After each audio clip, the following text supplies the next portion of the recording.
ঋষিকেশে এসে যোগা বা মেডিটেশনের কোনো ইতিহাস জানবো না, সেটা হতেই পারে না। আজকে সেই ইতিহাস জানতে চলে এসেছি বিটেলস আশ্রমে।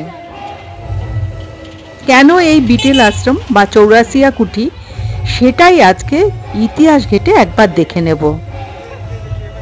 এই আশ্রমটি হিমালয়ের একেবারে পাদদেশে, যা গঙ্গার একেবারে পূর্ব তীরে অবস্থিত। 1960 থেকে 1970-এর দশকে ইন্টারন্যাশনাল একাডেমি অফ মেডিটেশন হিসেবে এটি মহর্ষি মহেশ যোগীর ছাত্রদের জন্য প্রশিক্ষণ কেন্দ্র ছিল, যিনি ট্রান্সেন্ডেন্টাল মেডিটেশন কৌশল তৈরি করেছিলেন। 1968 সালের ফেব্রুয়ারি থেকে এপ্রিলের আশ্রমটি আন্তর্জাতিক মনোযোগ আকর্ষণ করে, যখন ইংরাজি রক ব্যান্ড দ্য বিটলস এখানে আসে। বিটলসদের 60 জনের একটি দল নেশামুক্তির জন্য এবং শান্তির খোঁজে এই আশ্রমে আসেন। এই ছোট গম্বুজগুলি মেডিটেশনের জন্য ব্যবহার করা হতো। এখানেই ডোনোভান, মিয়া ফ্যারো এবং মাইক লাভের মতো সেলিব্রিটিরা মেডিটেশন করতে আসেন। এই সময়টি ছিল ব্যান্ডের সবথেকে সৃষ্টিশীল সময়, যদিও সেই সময় এই আশ্রমে তেমন সুযোগ সুবিধা ছিল না। এখানেই তাঁরা তাদের স্ব-শিরোনামযুক্ত ডাবল অ্যালবামের জন্য বেশিরভাগ গান রচনা করেছিলেন, যা হোয়াইট অ্যালবাম নামে পরে প্রকাশিত হয়েছিল। 7.5 হেক্টরের উপর এই আশ্রমটি তৈরি করা হয়েছিল। পরে অবশ্য নানা রকম গল্প শোনা যায় যে মহর্ষির সঙ্গে বিটলসদের মনোমালিন্য হওয়ায় তারা এই আশ্রম ছেড়ে চলে যান। সেসব অবশ্য তর্কের কথা, আমরা তার মধ্যে ঢুকতে চাই না। বিটলসদের এই আশ্রমে আসা, যা পশ্চিমে জনপ্রিয় সংস্কৃতিতে পূর্ব আধ্যাত্মিকতায় অধ্যয়নকে উৎসাহিত করেছিল। এখানে একটা কথা বলে নেওয়া দরকার, এখানে ভারতীয়দের জন্য প্রবেশ মূল্য 200 টাকা আর বিদেশি পর্যটকদের জন্য প্রবেশ মূল্য 1200 টাকা নির্ধারণ করা রয়েছে।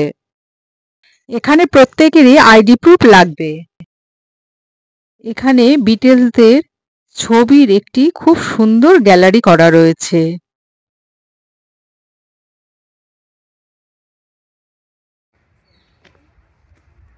আমরা সব নস্টালজিক হয়ে পড়ছি। ঘুরতে ঘুরতে আমরা সেই সময়কার কিচেনের সামনে এসে উপস্থিত হলাম। একদম ভগ্ন দশা। এই আশ্রমটিকে খুব সুন্দর পরিকল্পিতভাবে তৈরি করা হয়েছিল। এখানে ডাকঘরেরও ব্যবস্থা রাখা হয়েছিল। আমরা যারা বিটলসের গুণগ্রাহী, তাদের কাছে এটি কিন্তু একটি পবিত্র জায়গা।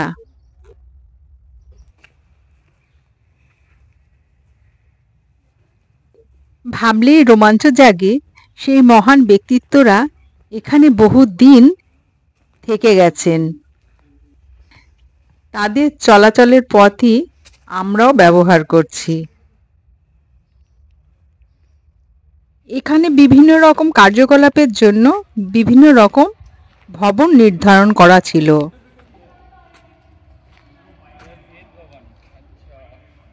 এখন আমরা এসে পৌঁছালাম বেদ ভবনে। এখানে বেদ শিক্ষা দেওয়া হতো। এখানে এসে জানলাম বিটলসদের এখানে আসার 50 বছরের পূর্তি হিসাবে যে অনুষ্ঠান হয়েছিল, তখন এই ছবি আঁকা হয়েছিল। এই হলঘরেও একসঙ্গে অনেককে যোগা এবং মেডিটেশনের প্রশিক্ষণ দেওয়া হতো। বিটলসরা এখান থেকে চলে যাওয়ার কিছুদিনের পরে মহর্ষিও এখান থেকে চলে যান। 1990 সালের পর এটিকে ব্যবহার না করায় এই আশ্রমটি পরিত্যক্ত হয়ে যায়। 2003 সালে বন বিভাগ রাজাজি ন্যাশনাল পার্কের অন্তর্গত করে নেন এই আশ্রমটিকে। এখানে চারিদিকে ফেন্সিং দেওয়া রয়েছে যাতে কোনো বন্যপ্রাণী এখানে না আসতে পারে।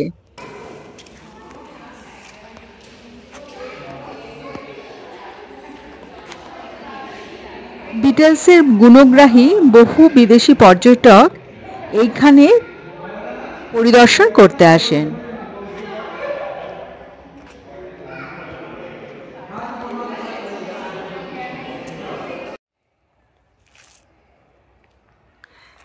এখন যে পরিত্যক্ত বিল্ডিংটি দেখছি সেটি আনন্দ ভবন। এই ঘরগুলিতে প্রশিক্ষণপ্রাপ্ত ছাত্র এবং শিক্ষক উভয়ই থাকতেন। এর পাশের ভবনটি হচ্ছে সিদ্ধি ভবন। এখানে প্রশিক্ষক এবং ছাত্র থাকলেও মহর্ষি কিন্তু এই বিল্ডিংগুলো থেকে অনেকটা দূরেই থাকতেন। বিটলসরা থাকার সময় এত বিল্ডিং এবং সুযোগ সুবিধা ছিল না, পরে আস্তে আস্তে এগুলোকে আরো উন্নত করে করা হয়েছে। এবার আমরা দেখতে পাচ্ছি 84 কুঠি কোন দিকে সেইটা নির্দিষ্টভাবে দেখানো হয়েছে।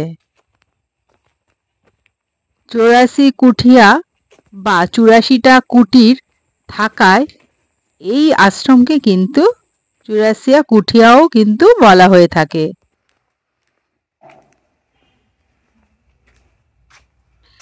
আমরা এবার এসে পড়েছি সেই বিখ্যাত জায়গা 84 কুঠিতে। এবার দেখে নেব সেটিকে।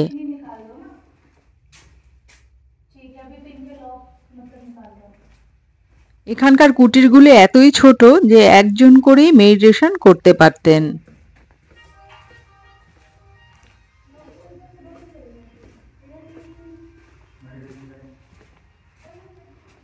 এই জায়গাগুলি দেখে অনুভব করা যায় সেই সময়ে কতজন এখানে প্রশিক্ষণ নিতেন।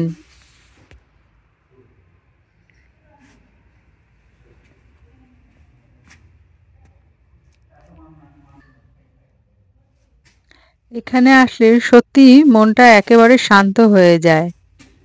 খুবই ভালো লাগছে এখানটায় এসে।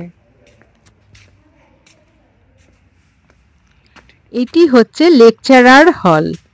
সেই সময় এখানে লেকচার দেওয়া হতো।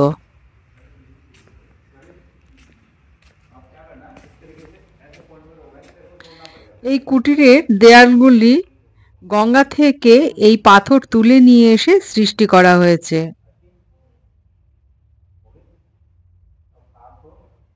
পাথর হওয়ার জন্য এই কুটিরগুলি সেরকম ভাবে নষ্ট হয়নি।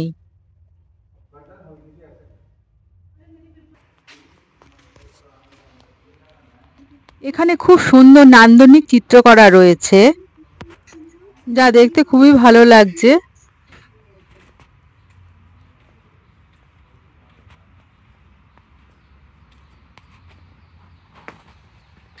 আমাদের সঙ্গে এই আশ্রমকে ঘুরে দেখতে সবার কেমন লাগছে কমেন্টসের মাধ্যমে অবশ্যই জানাবেন। ভালো লাগলে লাইক এবং সাবস্ক্রাইব করে অবশ্যই পাশে থাকবেন। সবার আগে ভিডিও পেতে বেল আইকনটি প্রেস করতে কিন্তু ভুলবেন না, আর শেয়ার করে সবাইকে এই সুন্দর আশ্রমটিকে দেখবার সুযোগ করে দিন। এখান থেকে ঋষিকেশের একটি দুর্দান্ত ভিউ আমরা দেখতে পেলাম, সঙ্গে মা গঙ্গাকে। এই আশ্রমের খুব পজিটিভ একটি দিক আছে, এখানে এলে মনটি একেবারে শান্ত হয়ে যায় এবং খুব ভালো লাগে। এই আশ্রমে কারা কারা এসেছেন এবং আপনাদের কেমন লেগেছে এটি কিন্তু আমাদের কমেন্টসের মাধ্যমে জানাতে পারেন।